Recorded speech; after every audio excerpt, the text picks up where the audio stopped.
Ta-da. Right, who's watching us? One person. Me. Hi, John. Oh, hi. Or hi, John Henry. Yeah. We'll just wait for a few more people. We got 2 people watching now, so. Yeah.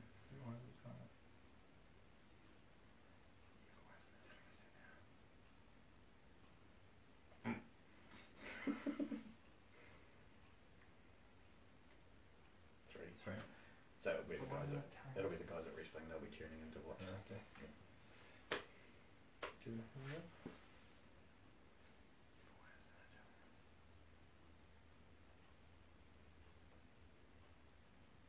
That'll come up shortly.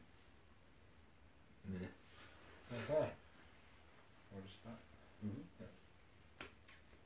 Hey guys, yeah, it's been a while. I don't think any of us have done a Wrestletainment for a while, so yeah. I mean, there's been a few things going on in Christchurch, obviously, with the terrorist attacks. That's been a bit anxious times for us. I lost my uncle yesterday, so that wasn't the best, but still, I love wrestling, so, you know, it's sort of maybe a little, like a venting / outlet to, you know, yeah, to feel better. Yeah. Yeah. Okay, so we'll just get started with tonight's one, eh? So obviously Mitchell is over at WrestleMania. It's going to be would have been a special time for him over there. Yeah. Yeah, like I can vouch for that. I've done 2 Mania weekends and it's amazing. So just when I saw the photo go up of them, you know, the check-in of them at Mania, I just got a little teary-eyed. I was actually so happy and so emotional. I was like, he's finally got there. Like, this is amazing. So, yeah, like obviously I saw that they were in Hawaii first for a bit, and then then they sort of got over and did like, I think, a pancakes and pile drivers event or something. I don't know what that is. And I'm not sure if they went to NXT or not. But obviously his main goal was to go to Mania 35. Yeah. So yeah. Hopefully Raw. And no, he went to Raw. I saw the check, and he went to Raw as well. And then hopefully he goes to SmackDown after Mania as well. That'll be a good thing for him. But yeah, obviously, like he's lived his dream now, and yeah. So I mean, he's obviously going to have some tales to tell when he comes back. He'll do one of those live videos that he does and say everything that's gone on. So like, I'm just so happy that him and Jan and Paul got over there. And did it. Just, yeah, it's just great. And it's great that the whole New Zealand wrestling community basically very much helped with that whole thing, which Vinny done started, and then it just, you know, money got raised and it just got built up. Yeah. So it's awesome that the New Zealand community and wrestling community banded together and got him over there. It's just, yeah, so happy. Yeah, okay, so yeah, apart from that, so yeah, Asylum, they had a show, was it February? Yes, that's right. Yeah, Asylum episode 2. And so I obviously was offered to do commentary there, which I really enjoyed in the end. Nervous as all hell before. Absolutely crapping my pants, but you know, 3 matches in, I found my groove and I really enjoyed it. So I just want to thank, obviously, Matt and Aaron and Chris for, I know it was a last minute thing, but I really enjoyed it, and thank you for the chance of that. Whether it's a once off or it happens again, either way, very grateful for it. Thank you. And you were obviously a referee there. Yes, I was. Yeah. Referee for 2 of their matches. And one of them I was absolutely nervous wreck about because it was the T-Rex, a guy from, I can't remember the other guy's name now. Kane Khan and Rough Guts? No. Kane interfered with T-Rex in my one at the end, but it was T-Rex. Is it one of the guys from Detention? No, not Detention. One of the guys from Down to Fight. Yes. Wanna Fight. That's who it was. Wanna Fight, yeah. And who was that rugby player guy again? Brooke Duncan. That's the one. But to actually be in the ring with T-Rex, who is one of the founders of SPW, you know, was a bit nervous. Yeah. Because obviously for my first match, was Asylum guy, so I've obviously gone over everything months prior. Yeah. And knew step by step what was going on. Yeah. But it was the other one I only learnt on the day. Yeah. So it was pretty much trying to remember everything within seconds of after they've shown you this is it. Then they're off to go and get changed. Yeah. That was a good venue though. That was at Papa Howe at the YMCA. Yeah. Like very good venue, I think, for Asylum to base themselves in. Obviously, I think the next couple of shows are going to be from there as well. So yeah. So yeah, great venue. Like you got your one the grandstand and then seats around. Yeah, good venue. And speaking of the same venue, that's where our next third one's going to be. Do you know the date? Yeah, May 11th. May 11th, episode 3. That's the one. Fight Kingdom. Yeah. Really looking forward to that one. Yeah. Yeah. Are tickets on sale yet? We'll have to check in with Matt Williams for that one. Yep. So shall we have a wee look at it? Who we got first? Morgan. Hello, Morgan. Or Yo. Or Yo. So basically, it's basically just the Asylum guys. Yeah. Hi, Matt, Aaron, and Chris. And I promised I'd get this in for the night. Yeah. So, Matt's watching, Reese is watching, Aaron's watching, Chris is watching. Is there anyone but Asylum watching? Probably not, no. There's always a thing that people watch it later. Yeah. Okay, we'll get back to it then. Okay, yeah, so you didn't watch NXT, or you did, like NXT TakeOver New York? I managed to watch the main event. Event. That's the only part I did get to watch. Yeah, Johnny Gargano versus Adam Cole. Yeah. So what was your opinion on that? Top-notch match. Yeah. The action was fast-paced. A couple of shots in there were pretty stiff. I'm surprised they actually did carry on after some of the shots. But the outcome I was a little bit shocked with. I thought Adam Cole was actually going to take it out. Oh, okay. He actually had my backing. Yeah. Adam Cole and the Undisputed Era have always been one of my favourite factions in NXT. Yeah, because it's basically like a Ring of Honor. Yeah. It's all four of them are Ring of Honor alumni. Yeah. And they're stable in WWE, so it's pretty cool. Yeah, I'm a fan of them too. I was absolutely split. Like, when someone asked me the other day, one of my mates, Danielle, she was like, who are you picking for the main event? And I was just like, I'm actually split.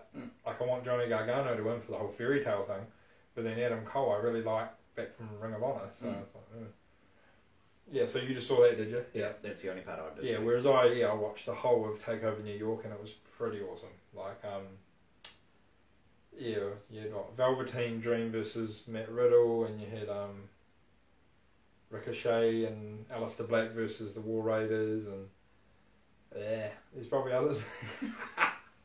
I can't remember them right now, but like top to bottom, that show was epic. Like every single match on that card was pretty cool. Reading the reviews, it does look like it was a top-notch show. Oh yeah, sorry, yeah, that was another one. Yeah, the NXT UK title. Oh. Yeah, so that was like Pete Dunne at like 685 days or something. Yeah. Defending against Walter, and Walter ended Pete Dunne's streak. What? Oh, you didn't know that? No. Okay, okay, I learned something then. yeah. So Walter beat Pete Dunne at TakeOver New York and finally grabbed the UK title off him and ending a 685-day run. Wow. So but that was a good match. Yeah. Velveteen Dream and Matt Riddle was pretty good, like better than I expected. That was the Black and... and the tag title. Yeah, so with the tag title match, I was like, I want the War Raiders to retain, just because I was like, well, Black and Ricochet are on the main roster anyway, so I kind of felt that would be redundant. We're on the main roster, but we'll win the NXT tag titles. I was like, no, just leave it with the War Raiders. And then I found out on that coverage that it was Ricochet and Black's sign off anyway. Oh. Yeah, so they sort of bowed and said goodbye to NXT, and then now they're fully main roster. Oh, brilliant. Yeah. So I mean, that's more the reason why I wanted War Raiders to retain, because they're still mainstay NXT. Yeah. So there's a UK title. North American was the Velveteen and Riddle. Tag titles. They've got another title, don't they? Yeah. Oh, women's. Yeah. So that was the 4-way. Yeah, that was decent. I was probably hoping Kairi Sane was going to win that, but I think Shayna Baszler retained. Oh, okay. So I was like, ugh. Cool. Yeah, and then the main event, as you've talked about, it was just so many near falls and so many things. The main event was just epic of Takeover New York, and then Johnny Gargano wins, yay, fairy tale, which I was like, cool. And then like happy for it. And then like he's walking towards the entranceway, and then Tommaso Ciampa is like in the full circle scheme of storyline. It's like, what the hell? That's Tommaso Ciampa. He just relinquished the title. They've so been on and off the last few years. What's he gonna do? And then it's sort of like they broke kayfabe, and it was like real life, and the three of them all hugged, and it was a cool little sign off to take over. Yeah. And it makes you think, when Tommaso Ciampa's ready, is he going to come back and turn heel again, or is he actually just going to have a heart for a shake? I don't know. No, just Chris saying hi and a few other people joining on. Okay. We'll talk about the Hall of Fame, the WWE Hall of Fame. Which, and some people will bring up the controversial thing, but we'll just go with the nice things. We'll leave that one to last because that's obviously the one that stands out above everything. So like run through the inductees, and what did you think of the show? Overall feeling of the Hall of Fame this year, I think, was by far one of the better ones. Right. The layout of how they designed the Hall of Fame this year was interesting. It was very, very interesting. Because obviously, as everyone knows, it's usually just the stage and the Titantron, and then everyone's just crowd.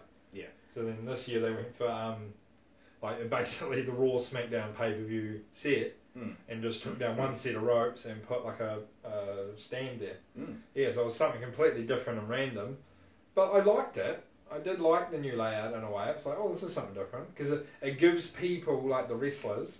It gives the wrestlers, like, I get the feeling, like, one last chance in their career to do the walk to the ring in front of the crowd. So, and that way it was made it more personal, I think, in my opinion, for them to come out like that. I think it was good. So, standout Hall of Famers. So I think Honky Tonk, what did you think of that? I did like the Honky Tonk. I have been a Honky Tonk fan for years. And I will admit, I did sing along at the end. I can't dance, so I didn't even give it a go. So there's no YouTube footage. No, no, unfortunately. Who was next? Tori Wilson. Tori Wilson. I thought it was nice to see her in the Hall of Fame, but her speech was a bit. So it was sort of like, okay, let's wrap this up. It did go a bit long. Tori Wilson's one did go a bit long, but she was doing like the motivational thing. You can't knock her for that. That was a good thing. It just went a bit long, but obviously everyone knew that her father had just passed away. So I mean, I think everyone gave her a break regardless. Like it's like her dad's just died 2 days before her induction, so it was just like, we'll let you go because you've just been through a hell of a week. And you can see that at the end of her thing, she actually did mention that. I was waiting for it. She didn't bring it up at all. No. Until right at the end. No. But during the whole thing, you can see she's trying to keep her composure. Keep it all together. Okay. I've with Honky Tonk Man, I've never really watched it like way back in the day. So with me, I never really remember him from like Royal Rumble 2001. I mean, when he did that guest appearance, and I think Kane beat the crap out of him. So I only really know a little bit about him. Like, I know he was like a really long-reigning Intercontinental Champion. Royal Rumble 01. And I know he's like Jerry the King Lawler's like cousin or something. He's related to him. But that's all I really know about him. So you can see it. So that one I don't know. Like Jimmy Hart was cool as the inductor. But didn't sort of get too attached to that. Jimmy did talk quite a bit. Though. It's like, dude, shut up. And then Tori's one was good. And then she brought up her father right at the end. What was third? Who else was there? There was the what's his name? Brutus. Would he have been third, maybe? Yeah. Either him or someone else. Yeah, Brutus Bar Beefcake. So yeah, Hulk Hogan doing his little speech. Which I noticed, like, at the start of Hulk Hogan's speech, I thought it was coming off like a bit, yeah, it's about me. Oh. Sorry, to go off topic just before we start that. No, we won't be doing the dance, Reese.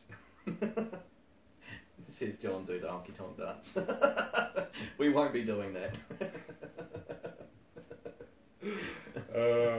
Maybe. Maybe for a sign off. Yeah, so what we the third inductee, who was that? It was Brutus, yeah. Hulk Hogan doing the introduction. I find, I sort of noticed at the start Hulk Hogan was making the speech about Hulk Hogan, and I just thought to myself, please don't go on. I mean, I like Hulk Hogan, mate, but this is about Brutus, this is not about you. Yeah. So I was like, please don't make all this early stuff about you. And then he sort of turned it around into Brutus's thing. Yeah. So that was good. So I was like, okay, go away. Yeah, and then with Brutus, you could tell that he hadn't been in front of like the mainstream wrestling scene for a while. So you could tell he was a bit awkward and nervous. But in saying that, he never stuffed up majorly, so it was cool. No, he did still. Okay, there was some parts of his speech where it was a bit, had a bit of a dull factor to it. Yeah, but I mean, but so do most. But I mean, it's their night, and you got to, obviously they've got their little slot to talk about everything they want to talk about, and then they just, in the nicest way, some of them phase off into obscurity, and then some obviously stay in the industry. So you got to just let them go because it's their night to shine. That's right. Yeah. So. Yeah. I was happy he brought the shares out though. Yeah. I think once again, I didn't see much of him either. So he was sort of before my time as well. So all I knew is that he was sort of around the Hulk Hogan days in WWF. And then he never brought this up in his speech, of course, because he was being inducted as Brutus, the Barber Beefcake. But I do remember he was in WCW as well. I think he was the Disciple in WCW as part of the NWO. But yeah, never brought that up because clearly he's not getting inducted as like Ian Leslie, he's getting inducted as Brutus. Yeah. So he's got to talk about Brutus. And to be fair, I mean, the Brutus was a better character than WCW days. And clearly he wasn't allowed to take that to WCW. So. No, it's a good character. Like the talk show, the barbershop, and which obviously the Rockers break up with Jannetty and Michaels. That's right. Yeah. That's still remembered to this day. He even mentioned it in this. As well. Yeah, no, it's a good character. Beat people. What was it? Still owes him $300 bucks or something for the window. Yeah. So I don't know too much about him, but I was happy to see him because historically, I mean, I think even though I only got into wrestling sort of like late 90s, I think in the early 90s, either my sister or my father had those. I think a lot of people know this, those bubblegum packs of the cards. Yeah. Yeah, and so I remember people like Paul Roma and like King Haku and sort of Brutus Barber Beefcake. I remember them from those cards. Yeah.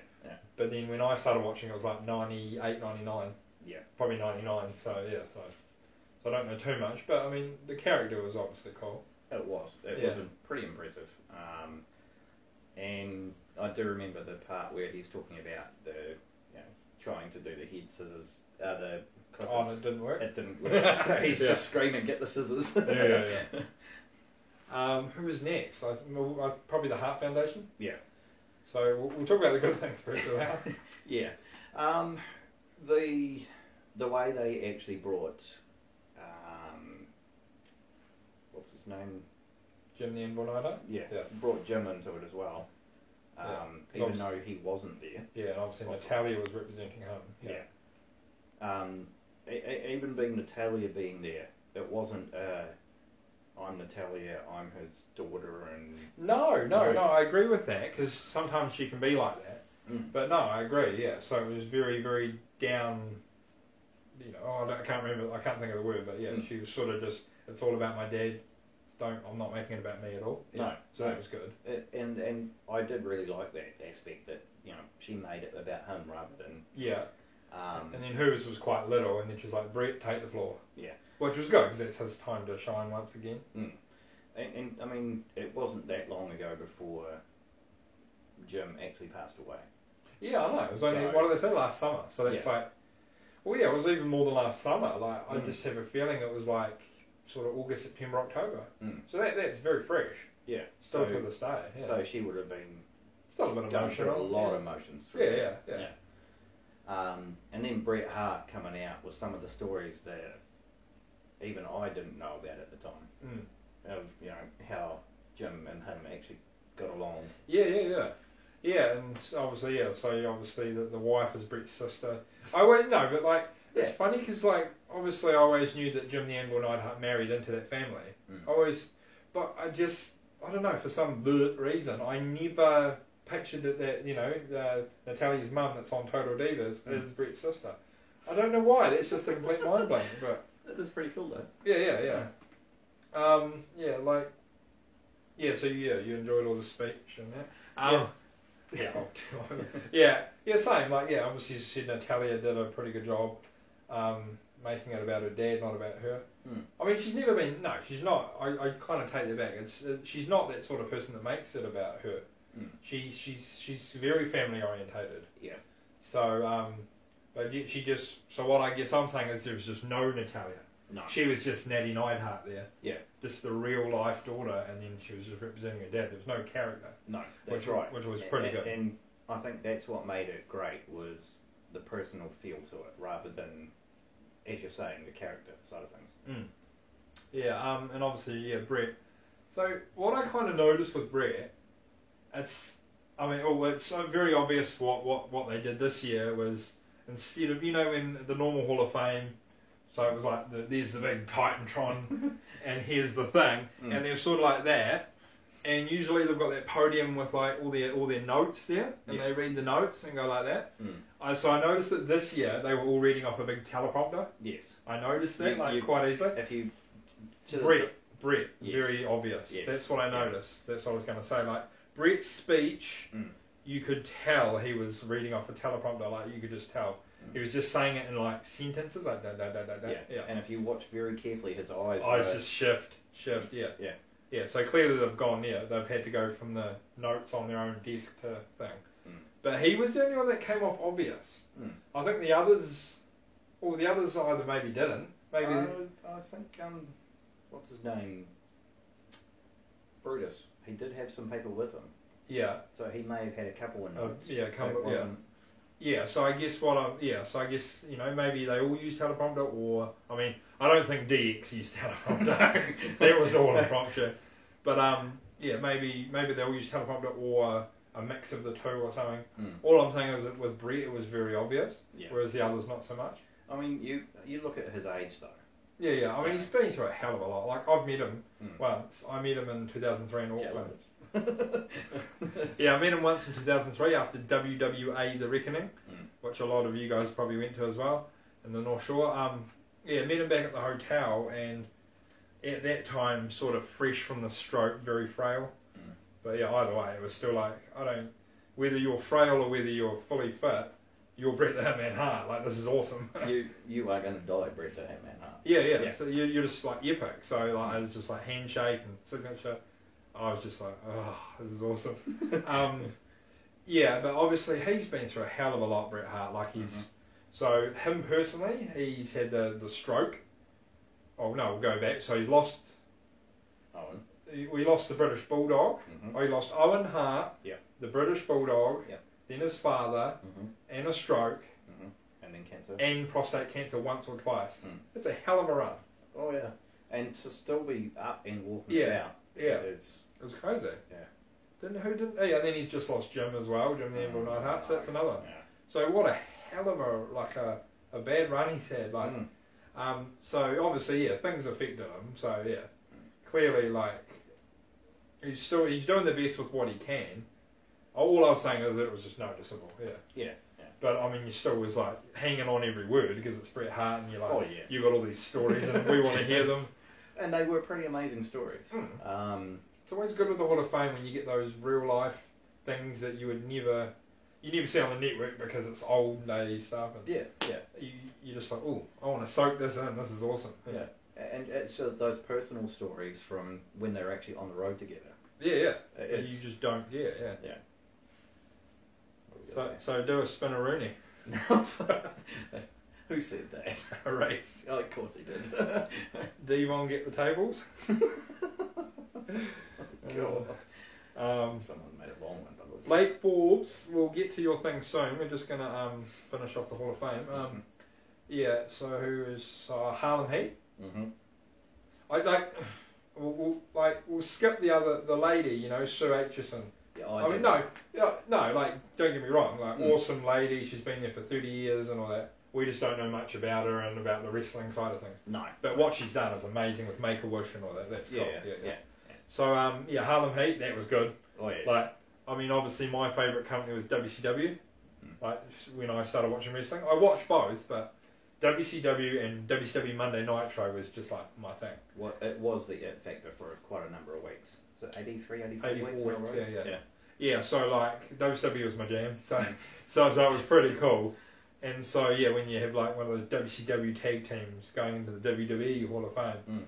And I think only the second time you've seen Stevie Ray in WWE since WCW went. Actually, that's a good point. Because I think he inducted Booker, and then of course this Harlem Heat one. Yeah, so it's kind of cool to see Stevie Ray in WWE, and the WWE tag team going in. But my one gripe is that Harlem Heat never got to compete in WWE. No, I think that would have been good. That was far too late now, I think. But it would have been great to have even one little run of Harlem Heat in WWE. It just would have been great. Against, though? I mean... I don't know. I can't come up with those. But I just would have been cool. Yeah. And obviously, even on the Hall of Fame, you have it's basically... You got to factor in that Booker T's music actually formed out of the Harlem Heat music, not the other way around. Yeah. So when they came out at the Hall of Fame, that was the Harlem Heat music with no "Can you dig it?" at the start. It was just the sort of little beats at the start, and then that. I was like, I haven't heard this in so long. This is reminds me of 2000 WCW Nitro. So it was cool to hear that music again. It was really cool. And then of course Booker T's got his little spin on it with words piped in it. Yeah. Really enjoyed seeing Stevie in both of them. I felt that, he let Stevie do a lot of the talking, didn't he, Booker? Yes, he did, yeah. Yeah, which is great. And not to knock Booker, I mean, he's a hell of a competitor, don't get me wrong. But, and that's what we were talking about at training tonight, was Booker T's commentary is... not the best. Yeah. I mean, when he... We'll touch on it later, obviously, with the next topic. But he didn't really get much of a cameo this year, for commentary wise. At Mania, and that could possibly be it as well. They might have thought, we need to cut this down. No, it was very good to see them inducted. Yeah, Stevie Ray sort of. I like those stories that Stevie was giving. It's like, oh, we're going to get there. No, this isn't happening. Oh, we're going to get there. No, it's not happening. So it was pretty cool. And then obviously, it was cool to hear that Hulk Hogan, who's obviously been labelled a racist in recent years, but it was cool to hear that actually Hulk Hogan was the one that vouched for Harlem Heat to keep their jobs and get the big push in WCW. Hogan went to Bischoff. That's a cool thing. I know what's happened lately, but it's just so cool, to realise that he was sort of instrumental in that.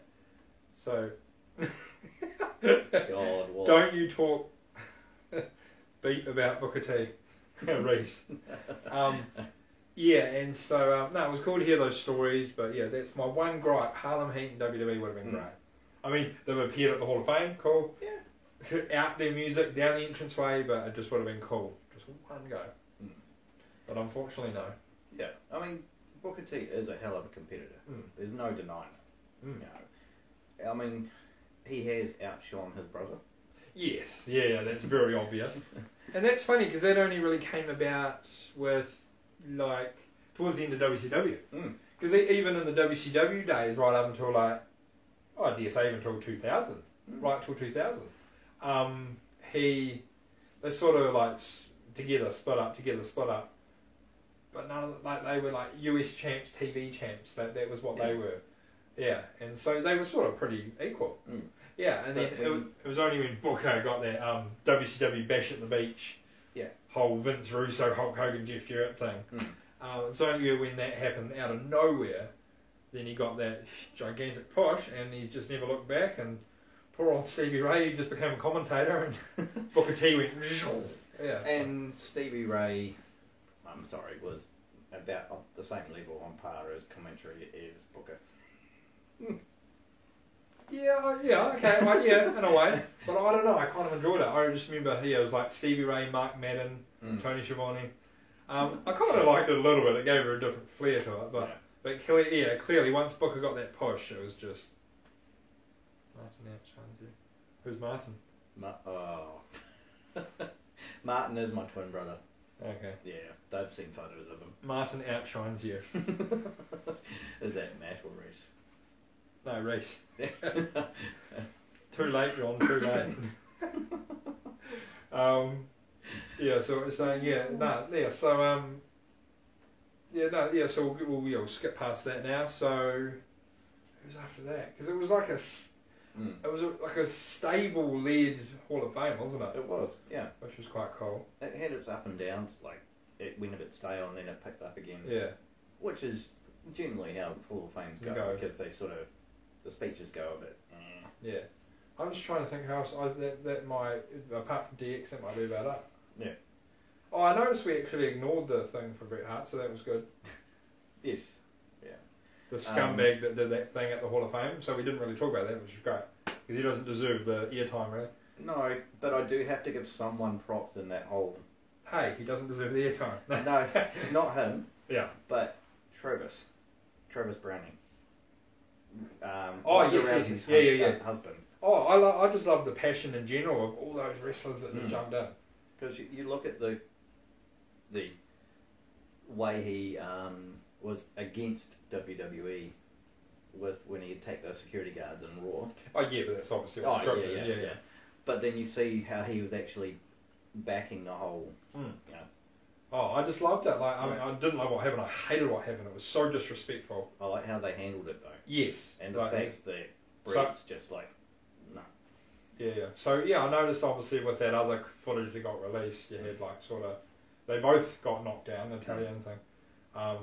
This is already giving it more time than it should have, but so obviously they recovered and they did their speech. And Dash Wilder.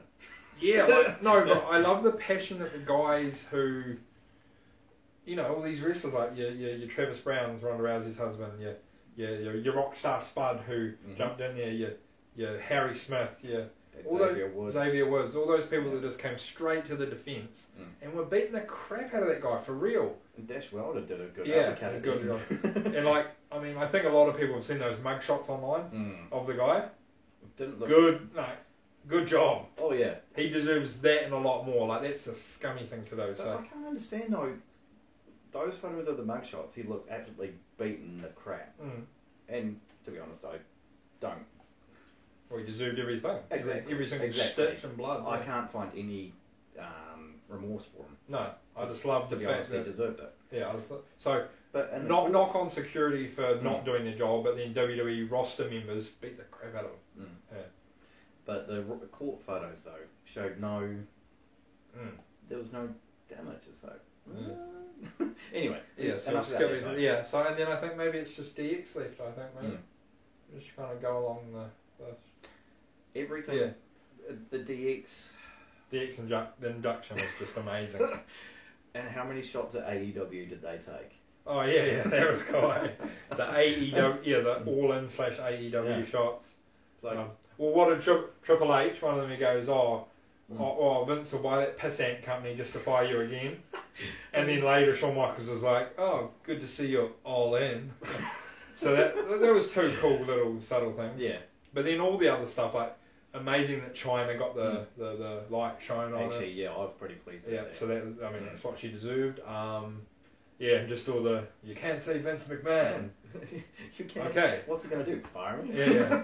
Yeah, He so can't fire me. yeah, so that whole DX The thing. water guns.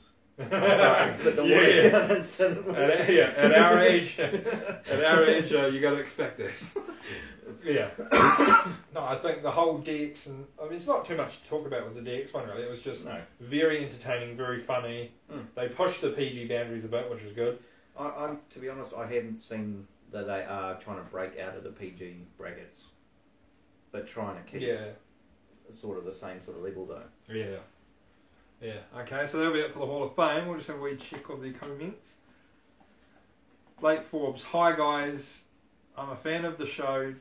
2 questions for you guys. Do you think that Matt Riddle has the potential to be a great heel in the WWE after what the crowd did on Saturday?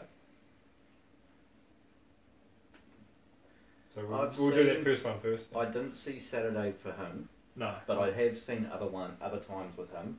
Yeah. I do think, given the right superstars to go against, maybe. Do you know much about Matt Riddle? Yes. So he's like the UFC fighter that went to the Indies and then Yeah. So he, with the right push, he could be an excellent heel. Yeah, because he's a very cheesy babyface with the whole bro thing with the bare feet. Yeah, so I think to be a really good heel on the main roster, let's say, the bro thing would need to go. Yes. Yeah. And I think maybe some in a way, like a sort of Ultimate Fighter type ring attire. You know, as much. I mean, if he wants to stay with the bare feet, okay, but maybe put some tape round out. Sort of like Umaga did. Yeah, sort of like Umaga's stuff. Yeah, like the Umaga feeding thing. Yeah, just something like that. So yeah, I think it would need to be a bit of a change of character, and just a bit of a change to his attire, and whether he would leave his hair long or cut his hair short, I don't know. Maybe I think cut his hair short. Cut his hair short, and it could have a whole new look. But I think he had potential to be like I think if he sticks with WWE, he'd be with the right a good heel and a new character. And I think with if Triple H was to be behind his corner, yes, he it could be. Yeah. What was the other one?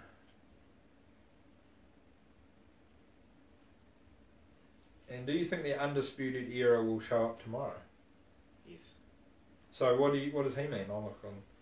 I'd say he would have rocked Raw. So I'm thinking this guy must mean SmackDown. Will the Undisputed Era debut on SmackDown as part of like a SmackDown after Mania surprise? Do you think yes? Yes. I strongly think yes, because the way they've been going quite recently, you know, they've really shone as a faction. None of them have won the NXT title, have they? No. So they won like the North American title and the tag titles. Yeah. But no one's won like the world, like the NXT one. But that could be a build up to something bigger. Yeah. Yeah. They might be building Adam for something. Yeah. So to see if he's So you think they could, possibly could. Yeah. Yeah. I wouldn't be against it. Like I like that stable. Yeah. So if they debuted on the main roster tomorrow on SmackDown, awesome. Like I would be a fan of it. But if they're down in NXT a little bit longer, okay. Or it could be, so you got the fact that they could debut tomorrow, the fact that they don't, or they could get brought up in the Superstar Shake-Up, which happens next week anyway. So they bring up people from NXT and shift people from Raw and SmackDown to that. So any of those could happen.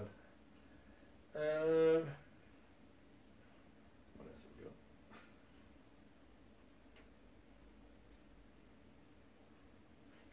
What's going on in here? Oh, yeah. Okay, yeah, so we'll get to WrestleMania now. Yeah, WrestleMania 35, we'll get to that now, so we'll sort of we'll probably go a bit quicker with this, because we're sort of, 40-ish minutes or something? Yeah, so WrestleMania 35 and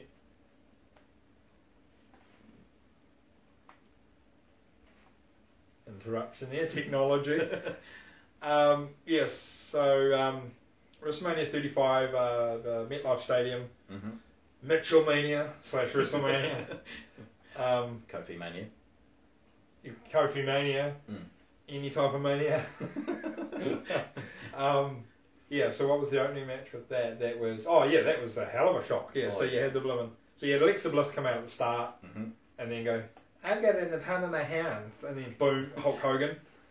I'm sorry, but I did mark out a wee bit on that.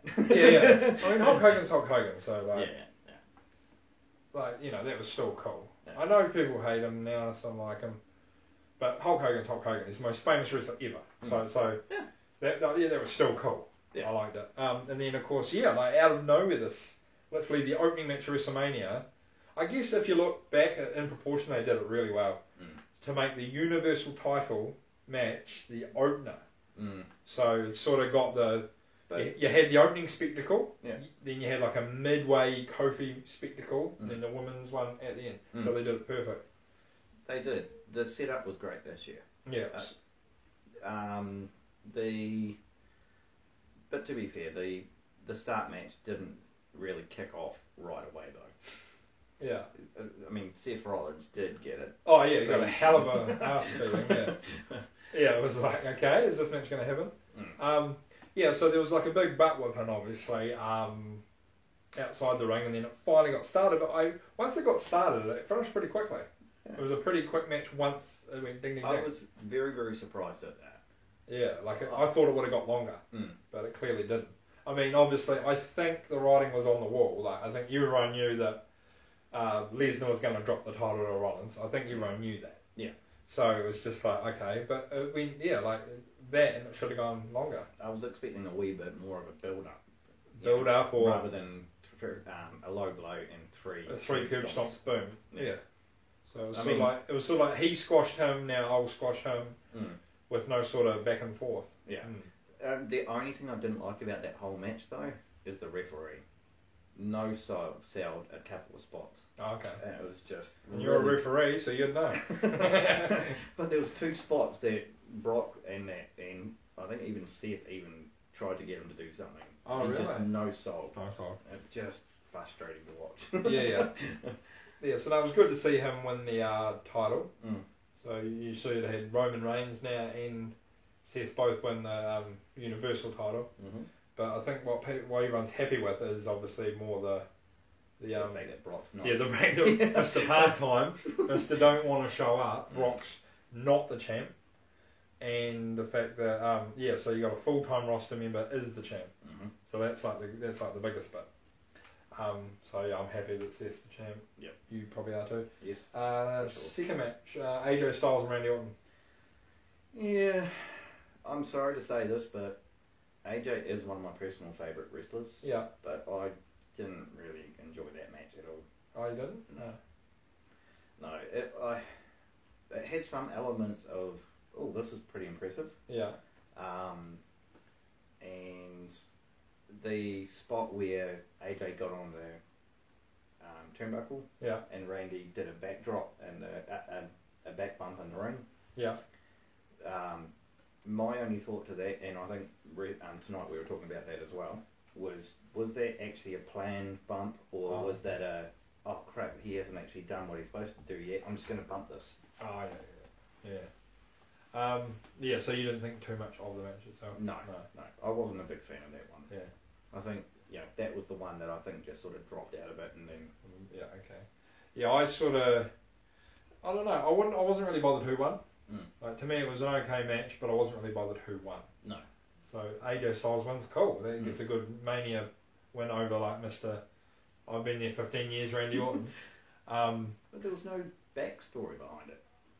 There wasn't much of a story to not overly, just on the end. Yeah, like what I've seen recently on like the highlights packages of like Raws and Smackdowns and that has just been that I've been here taking over. I've been here for 15 years. You were an indie guy, and that's basically the whole story of it. It's just like okay, yeah, didn't make much sense. No. What was after that? I mean, we might miss out matches. I don't know. Ray versus I think who asked for that? The Ray versus Samoa Joe. Daniel Grodler. Yeah, that in my opinion, Ray versus Joe. Yeah.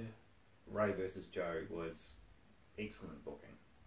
Just what, the 1 minute match? Yeah, and the way it was done was, just perfectly written. Yeah. It had the right elements of screw you. I'm not dropping my title to you, mate. Yeah. Yeah, I'm keeping this. I thought it would have gone longer. It's kind of a dream match. Joe versus Mysterio is like a dream match. So I thought it might have gone like a good 5-10 minutes, but I think one of the big reasons it went so short is because he had a rumoured knee injury or a leg injury. Yeah.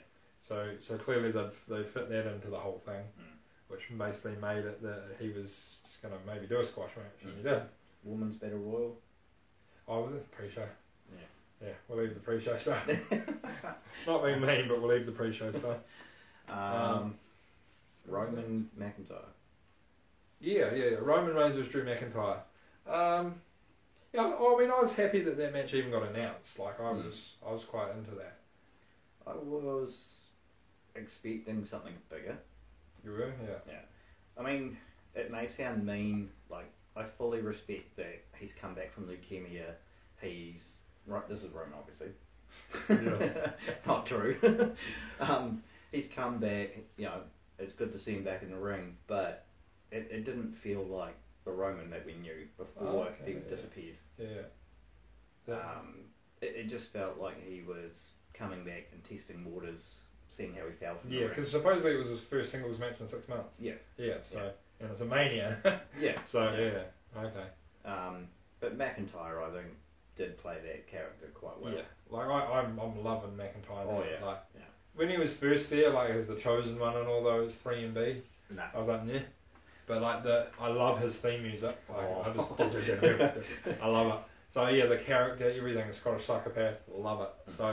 So when it got announced Roman Reigns, Drew McIntyre, I was like, okay, one, this keeps Roman Reigns out of the main event world title match, and two, it gives Drew McIntyre a big spotlight on him. So yeah, I mean the match was okay, but like I like the fact that you had those two going up against each other. Yeah. Maybe I was actually probably wanting Drew to win. I mean, yeah, I know the whole fairy tale comes back to the leukemia Roman thing, and I love how the fans obviously now behind him. Fans are pretty much now behind Roman, which is good. I like that. And I'm sorry, but I might get some bad comments or backlash from this remark, but it shouldn't take leukemia for fans to come on board. Yeah. Well, I think it's just the fans hated him being shoved. Like he was John Cena 2.0. It's like they shove him down your throat. Like he's going to have 6 world titles in 1 year, like that type of thing. Like, yeah. It's like, hey, like this guy, and it's just like we don't want to like this guy. Yeah. So I mean, WWE's fault in a way for that, but yeah, like obviously the fans are behind him now, and he won Fairy Tale. But yeah, I wouldn't have minded if Drew won. Like that would have been great. So what's next? I think Shane versus The Miz. Yeah. Really? Yeah. I'm sorry, but I really liked that. Did you? Yeah. I mean, one of the things was that suplex spot off the scaffolding. Yeah, scaffolding. Yeah. The suplex spot was pretty epic. But again, we were talking about that in training tonight, and one of the things that I didn't really think about it watching it at the time, but pointed out tonight was, oh look, let's go to the highest point of the scaffolding, where if you look at the scaffolding, each section's got bars completely surrounding it, but that one section. There's that little bit at the end, and they happen to have a box at the bottom. Yeah. And there's no camera. And then when they have the camera angle for from the bottom looking up, they always go like really, really steep when it's actually not that far of a distance. Yeah. Okay, so you actually enjoyed that match? Yeah. I did. The one spot I did, I think a lot of people that did watch it will probably agree with me, is when the Miz hit him with a little screen, and he went over the barrier, over the crowd barrier, and landed on top of the golf cart, but then fell off. Oh, really? I might have just fast forwarded that bit, yeah. My first thought was, oh God, I think he was actually meant to hit the top of it and stay there. Oh, wow. But he's actually hit and smacked. Oh, wow. But for the man of someone of calibre of Shane McMahon, you knew that, well, come on. It's Shane McMahon, he's going to jump up. He's a prop. He's like a prop in those instances, isn't he? Okay, yeah. Yeah, whereas the build up and the match itself, I'm like, Shane McMahon versus The Miz, this is like a throwaway match. Yeah. Maybe when I go back and watch the match in its entirety properly, I might have a different opinion, but to me, I was like, don't even want to see this match in general. Yeah. If you fast forwarded it, you might have missed some good spots. But then I saw the spot at the end, it was like, whoa, okay. Wasn't really bothered who won, really. The father coming in was a bit of a, oh, really, dude. Yeah, but there's like memes about that, eh? There's like memes about the, what do you call it? Like the dad's stance. Like on the internet, there's already like memes like of the guy's stance. And you can see Shane McMahon just repositioning. Yeah, like he goes. But yeah, like I saw some on Facebook today where like they've got, it's like photoshopped of course, but it's like a Street Fighter or a Mortal Kombat gaming screen, and they've got like him on the Mrs. Dad on one side and like Scorpio on the other. So it's like, it's amazing what the internet can do, like with stuff like that. I think the next one's the one we were both happy about. So you got Daniel Bryan versus Kofi Kingston for the WWE title. Yeah. Your thoughts first. I'll get past the emotion again. Now, if anyone has been following me on Twitter on that day, you would have seen I was tweeting something crazy in that match. Yeah. With some of the tweets going over 2,500 tweets, views on them. Wow. But do you get like to do that? Do you have to have it hashtagged or anything? Yeah, I put the hashtag in that's on the screen at the corner of the screen. Oh, and that's why you get the views. Yeah. Okay. Yeah. So if you just did a random tweet, you wouldn't have got that many? No. Okay. No. Yeah. You always use a hashtag. Always use a hashtag. That's the key point. But anyway, off topic. Yeah.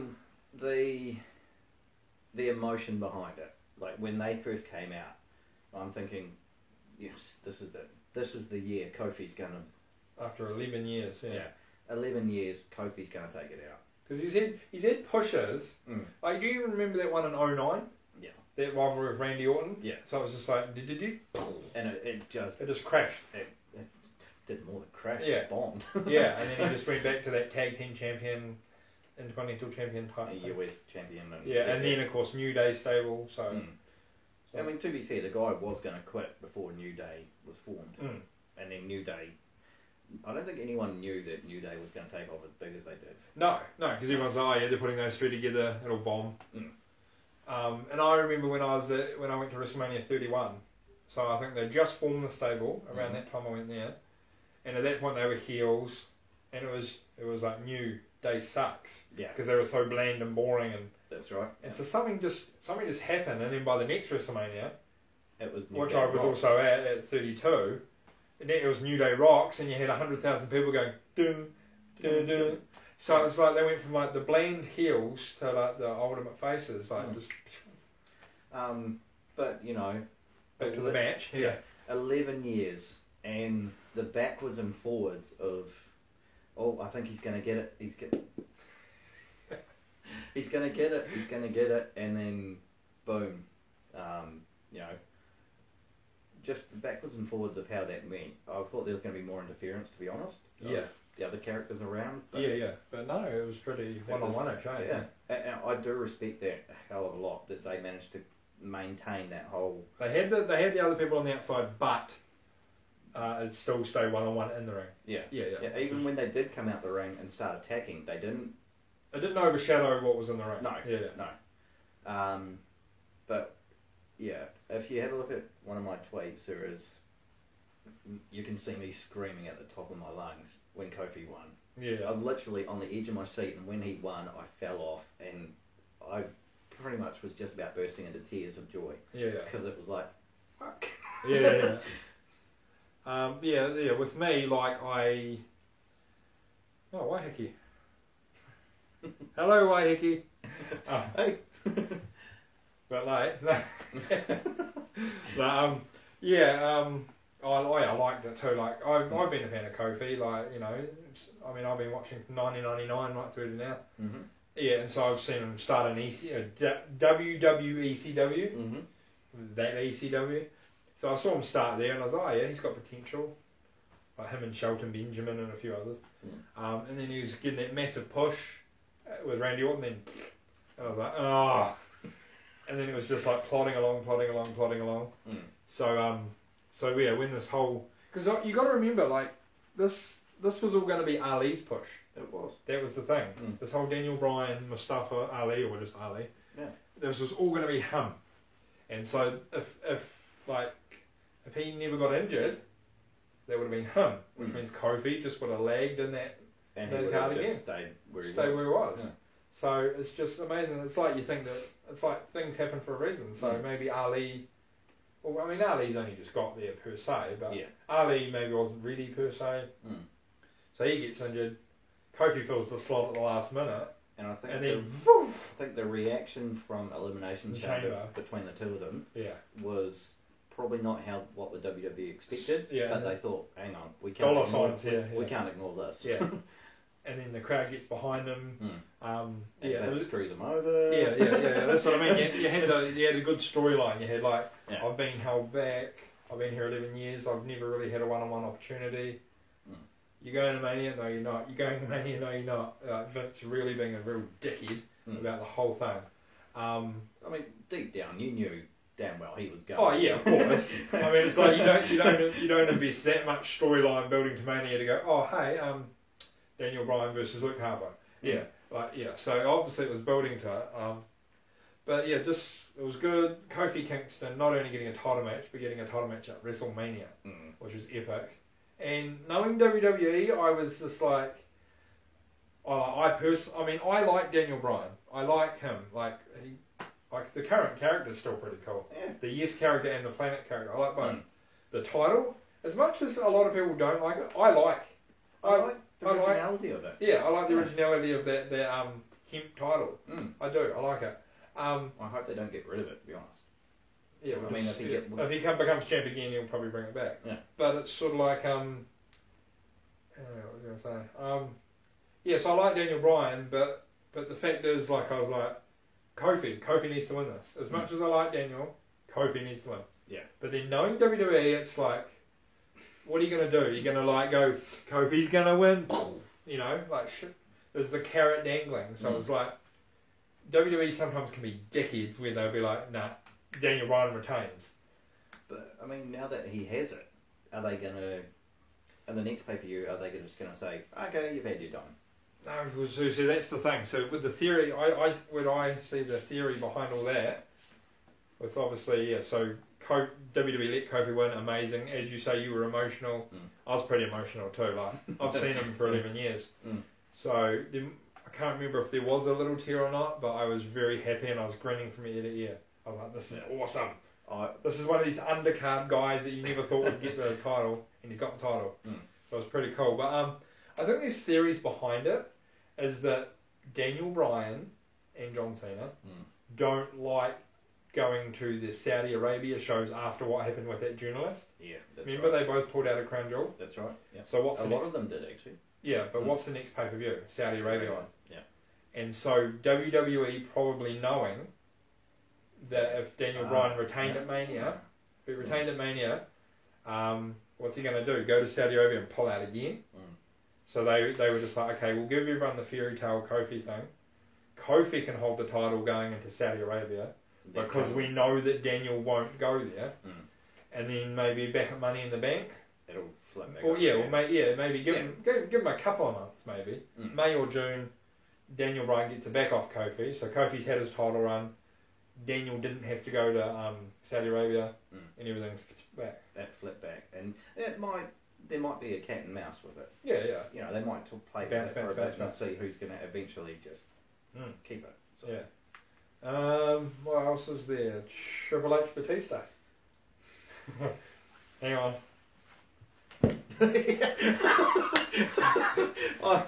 I'm sorry, but that was one of the worst botches. There was a few botches on the show, but that was one of the worst.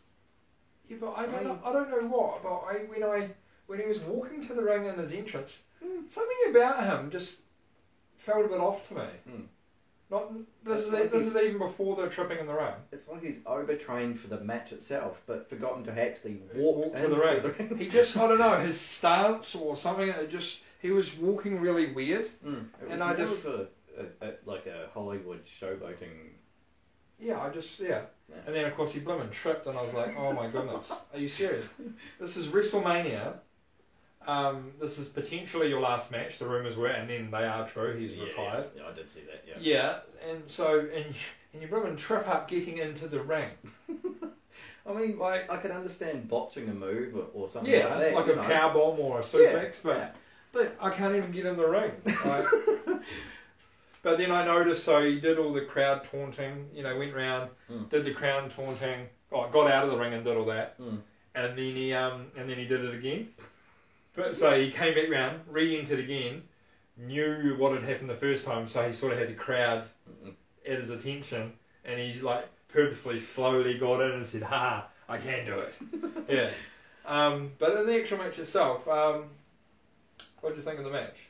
Is it like a typical Triple H Batista fight that it was? I think it was typical Triple H to start with. Yeah. I mean, anytime you have Triple H, I don't care who you put him against, but anytime you have Triple H in a match with no hold barred, no DQ, anything goes, you know damn well he's going to cheat. Yeah. Well, he's a cerebral assassin whenever he wants to bring that out. Yeah.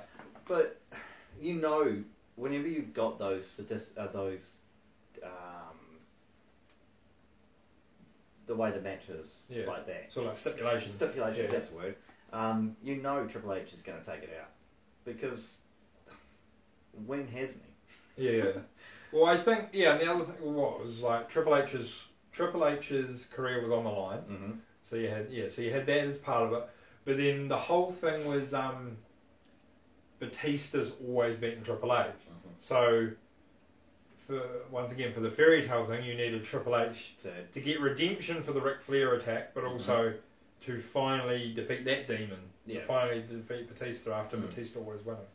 I mean, I think one of the things that gave it away in that match, though, I was a wee bit disappointed with, was the...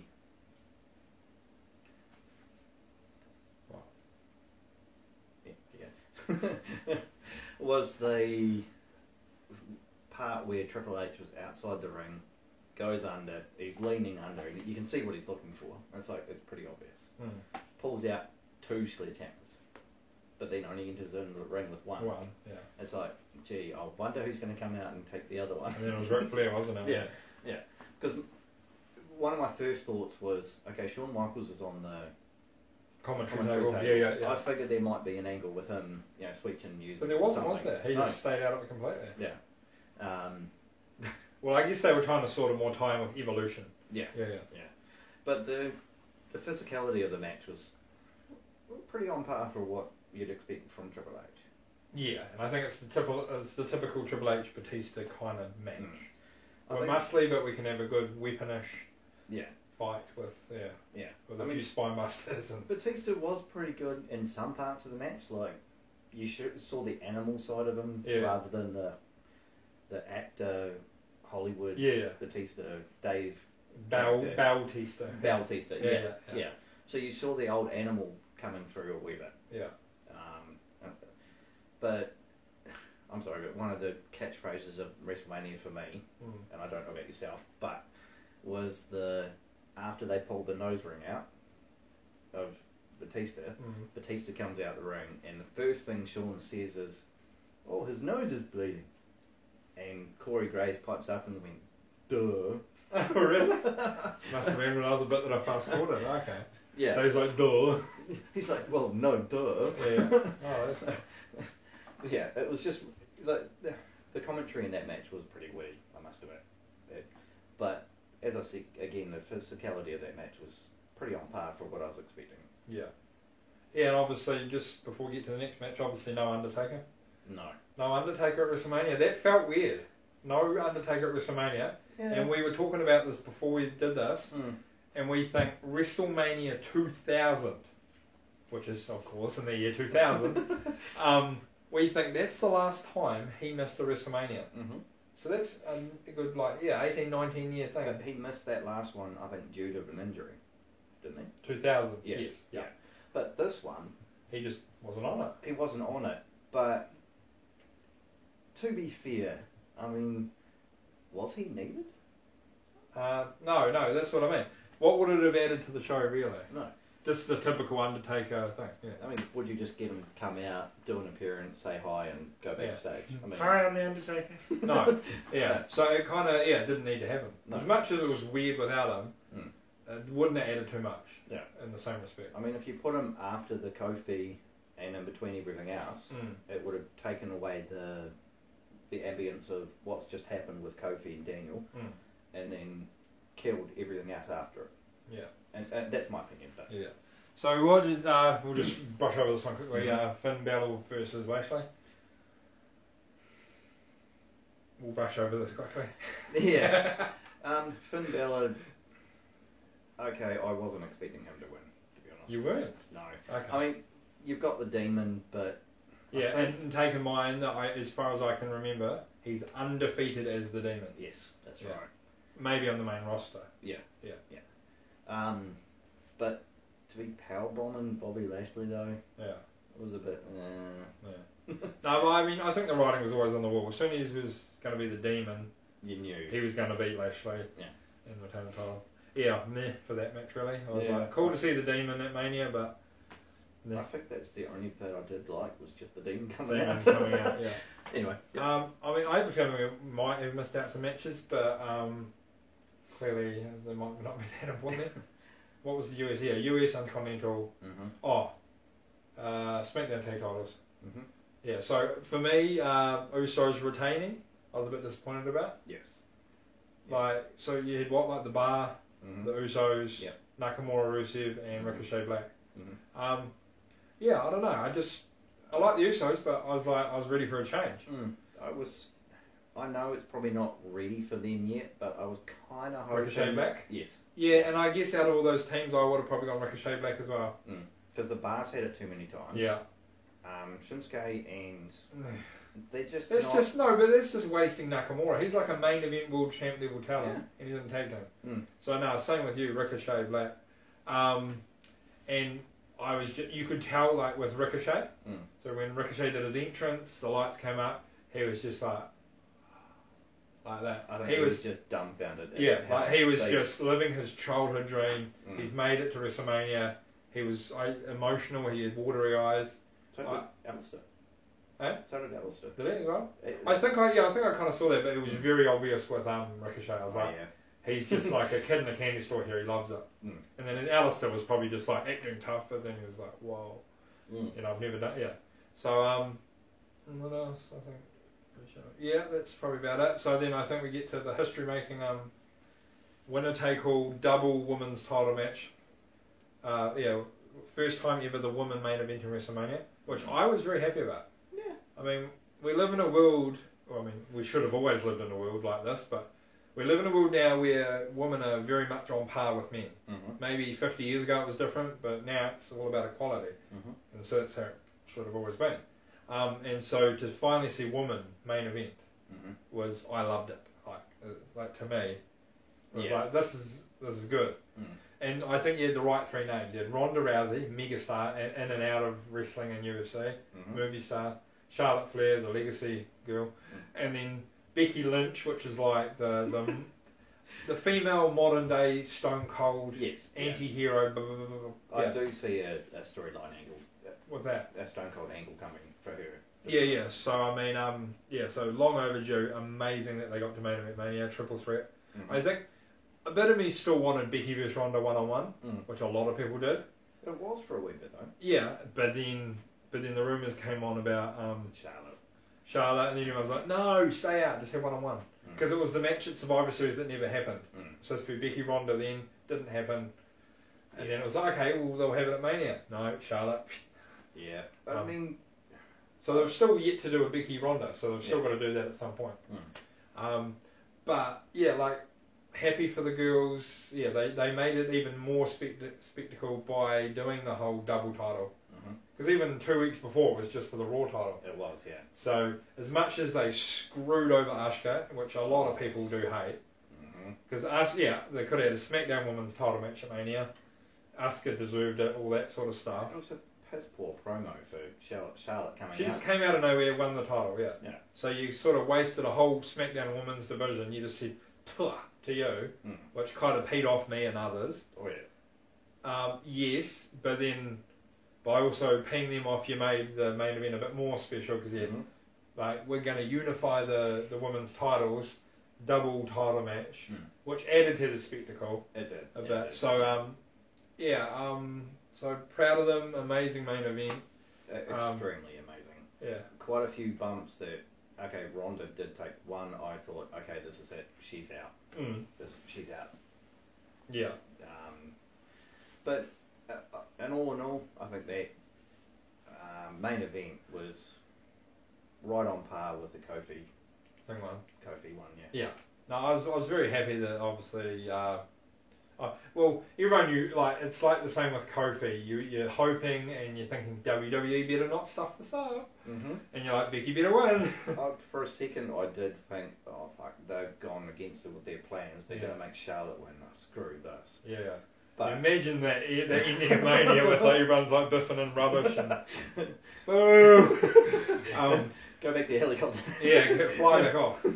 But yeah, the rumours obviously were always going to be with the build up and everything that Becky was going to win. So yeah, I mean the match itself pretty decent. The ending, obviously there's the thing about it being botched or not. So from what I've fully researched, that was the intended ending, as much as people say otherwise online. So that was the intended ending. The person who is at fault is Ronda Rousey. So that was going to be the finish. But instead of Ronda just keeping her shoulders down, she accidentally, like as a rookie or just her ultimate fighting instincts, made her lift it up. But she was supposed to just stay down for the 3, but she sort of got up and went back down. So it's Ronda Rousey's fault in a way.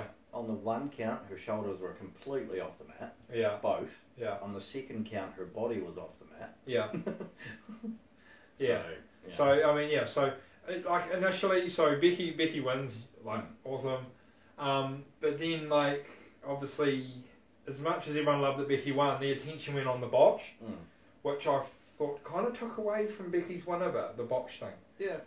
It did. It kind of took the attention off. I was like, don't do this. But then Becky turned it around right a little bit after. And yeah. It was like, oh, double champ. Yeah. Yeah. But I mean, in a way, I guess it can also leave it open for Ronda getting it. Because, you know, remember we're in an era now where there's no automatic rematches. That's right. Yeah. Whereas I think with Ronda, she can actually she can go for that. Cause that's Ronda. Yeah. But as much as they were like, their thing was no automatic rematches, and as much as the ending should have just been normal, and it was a accidental real life botch, they could now play that into a story and be like, well, you didn't really pin me, so I deserve a rematch because you never like properly pinned me. Yeah. So that can be where Ronda zips back into a rematch. Yeah, actually, I do see that. Yeah. They can use that real life thing now in a story, just to get maybe Ronda versus Becky at SummerSlam, and it's like, well, you never pinned me successfully. She may be out by the end of the year though for a broken hand. Yeah. Well, there was rumours recently that she was leaving after Mania anyway to either have a break or have a baby or something. Yeah, but then you got to mix those two now with the broken hand. She might be out a while. She might be out quite a while now. Yeah. Okay. So So what would you give Mania overall then? I guess after all that. Yeah, just out of 10. Yeah. Out of 10, I'd give it a 9. A 9. Wow. Okay. This year, I think.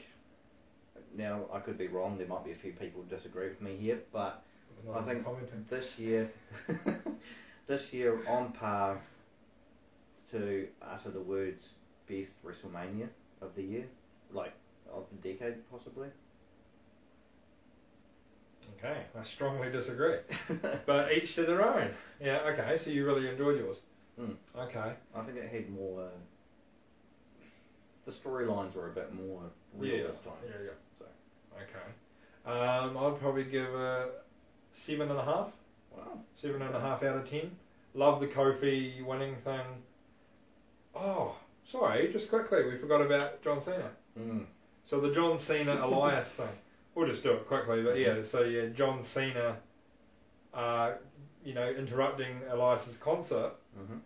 But it was Dr. Orthogonomics John Cena, so nostalgic John Cena, not The heel John Cena. Yeah, as they say, the heel. Yeah, so that was cool. When that music started, I was like, what the hell? Like, did they press the wrong button? But then, so then he came out as, your 02, 03, 04 heel Cena and rapper instead of your hustle, loyalty, respect. And Babe Ruth's jersey, I might add. Oh, okay, I didn't really notice that. I noticed the Babe Ruth video montage. Yeah. I noticed all that. But then I thought, who's this for? What is this about? Yeah. So that's where it tied in. Yeah. Okay. So the jersey was tied in with Babe Ruth. Okay, so that makes sense. That was pretty cool. But that did add a bit cool factor to it. Oh, okay, yeah. But it was cool. It was cool. Like, I mean, yes, he's older. But I've read online some people say, it made him look younger by dressing like that. Yeah. So, no, it was cool. It was cool to see him being the old sort of non-PG... Thank God for that. Yeah. I was getting tired of that. Yeah, non-PG, sort of more risque John Cena. It was cool to see him like that again. Like, obviously he'll only pull it out once every so often, but that was cool. So now back to the rating, 7.5. Just, WrestleMania 30. WrestleMania 30, it was quite important, I guess, WrestleMania 30. You had The Rock, Stone Cold Steve Austin and Hulk Hogan, the biggest three names ever in WWE, all in one ring at one time. You had the end of the streak of Undertaker. Oh, yeah, okay, I forgot about that one. Hang on a second, people.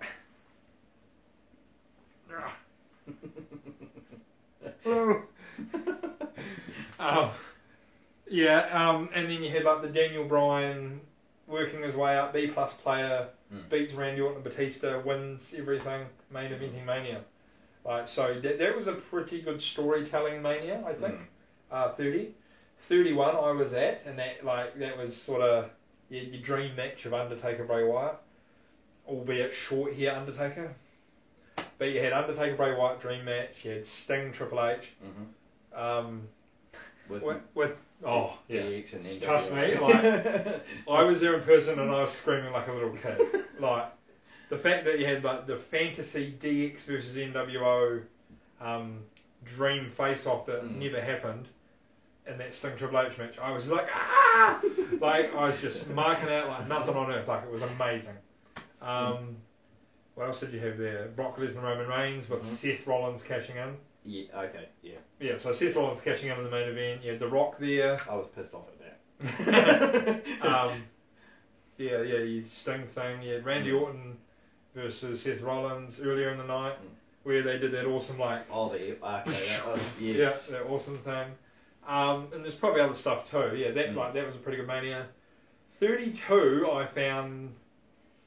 Yeah, so 32 I was also at, but the card for 32 was average. The only thing that made 32 big was the crowd. So WrestleMania 32, 100,000 people, spectacular. Wow, yeah. And in that instance, like, even when I was there, I was like, oh, this is amazing. Just the size of it, but the actual card was average. Could have had Undertaker Sting, but the injury happened. Shane McMahon, Undertaker, Hell in a Cell. It was still alright, but Triple H, Roman Reigns, The Rock having that little 8-second match against Rowan. Some spectacular things from that though were like the New Day, 100,000 people clapping, do. And then you had 100,000 people doing the Bray Wyatt phone up in the air light thing. So they had some cool things. But yeah, that was basically just a crappy card. Yeah. 33 was pretty cool. You had like Hardy's, Angle, JR, Undertaker retirement. 34 was alright too. You had Jeff Jarrett coming back, which was a hell freezing over thing. What else did you have? You had Undertaker coming back. What else did you have? Daniel Bryan's in-ring return and things like that. So you had some sort of 31 was pretty cool, 30 and 31 pretty cool, 32 there, 33 and 34 pretty cool. I thought 35 was a bit of a dip down again, in my opinion. Okay. Yeah, but we're entitled to our own opinions. That's the thing. So now before we close. Yeah, so we just got the Raw basically. Yeah, so just literally it happened a few hours ago. About 10 hours ago. Yeah. About 10 hours ago, the Raw After Mania, which once again Mitchell was at. And Mitchell got to be part of that Raw After Mania experience, which I hope he loved and enjoyed. So you had Lars Sullivan finally debut. so he attacked Kurt Angle. So it'll be interesting to see where Lars Sullivan goes. He's like the big freaky mixture of Gene Snitsky and a few other people together. What do you remember from it? No. Nothing really? Nothing okay, really. I'll do it then. Undertaker alive. What else did you have? You had so it opened up with like Seth Rollins, Universal Champ, talking in the ring, and then Kofi Kingston comes out. So that's like WWE Champ, Universal Champ on the same show. And then they have a talk, and then they set the main event for a winner take all to merge the two men's titles. Ooh, that should be interesting. Yeah. So the main event of that Raw was Kofi Kingston versus Seth Rollins to merge the two titles, much like the women's one. I was like, are they really going to do this? So that was pretty cool. I think there was sort of other things in between. The main event kind of got spoiled in the end. So, I mean, I didn't think they were going to merge those two titles. The women's one, yes, but I didn't think they were going to merge the two world titles. So I thought there'll be something here. See, I like the matches and stuff and the promos and stuff like that on Raw. Yeah. But what I really look for, now this sounds really stupid, but I want to listen to the crowd on a Raw after WrestleMania. Because everyone knows what the crowd's like. Yeah, at the Raw after Mania. It's like international crowd versus just domestic crowd. Yeah. So we knew that with the world titles, probably, as much as they built that up as, are they going to unify the guys' ones too? I thought, this won't happen. Well, you're just going on about how you're going to do the brand split. But again, you're going to do your Superstar Shake-Up next week. Are they going to have an undisputed title like they did with Taker when he was... Yeah, I mean, they could have that, but I guess if you're promoting your Superstar Shake-Up of brand split, why would you then merge everything? Doesn't make sense. It's kind of would be eliminating the brand split. Yeah, I mean, if you're going to merge everything, you might as well just... Get rid of the brand split. Get rid of the Superstar Shake-Up.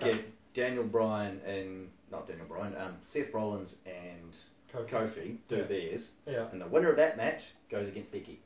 I mean, if you're going to go that far, you might as well just go the whole nine. Intergender title. So I didn't think they were going to unify the titles as much as they built that up. So then I think what happened was the Bar came out randomly and just attacked them, and then they had a tag match, so that was a pretty unique Raw. So obviously the big thing, obviously with no Undertaker at WrestleMania, but then so Elias on the Raw after WrestleMania is doing this thing about if anyone interrupts me, they'll be a dead man. And like as soon as I heard that, I'm like, well, that's gonna. Well, I mean, those type of placements of words, like much like if someone's like, shut your mouth, you think The Rock, maybe an interruption, So when he said dead man, I'm waiting for the gong. Literally 5 seconds later, gong. Yeah. Undertaker comes out, so it's really random that the Undertaker was not at WrestleMania, but is at Raw after Mania. Yeah. I think it goes back to our talk before we started this. Was Undertaker?